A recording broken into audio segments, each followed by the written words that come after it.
ቴሌግራም ላይ በጣም የሚጠቅማችሁ አሪፍ የሆነ አርቲፊሻል ኢንተለጀንስ ተጨምሯል። ማንኛውም ጽሁፍ በእንግሊዝኛም ሆነ በአማርኛ ስትልኩ በኤአይ አማካኝነት ወደ ተለያዩ ቋንቋዎች ትራንስሌት ማድረግ፣ ስታይሉን መቀየር እንዲሁም የግራመር ችግር ካለበት ማስተካከል ትችላላችሁ። ይሄንን ለማድረግ በመጀመሪያ ወደ ፕሌይ ስቶር ሄዳችሁ ቴሌግራማችሁን አፕዴት ታደርጋላችሁ።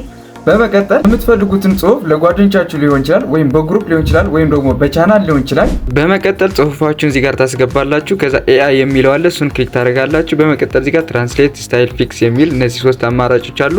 ከዛ ትራንስሌት የሚለው ስትጫኑ እንደዚህ ከእንግሊዝኛ ወደ አማርኛ ይላችኋል። ወደ አማርኛ አውቶማቲካሊ ይቀይረዋል። አማሪክ የሚለው ስትነኩ ደግሞ የተለያዩ ቋንቋዎችን እዚህ ጋር ማግኘት ይችላላችሁ ማለት ነው። የተመቻችሁን ቋንቋ እዚህ ጋር መምረጥ ትችላላችሁ። በመቀጠል ስታይልስ የሚለው ስትጫኑ እዚህ ጋር ፎርማል፣ ሾርት ምናምን አለ። ኢሞጂፋይ የሚለው ስትጫኑ እንደዚህ ኢሞጂ ጨምረዋል ማለት ነው እንደምታዩት ማለት ነው።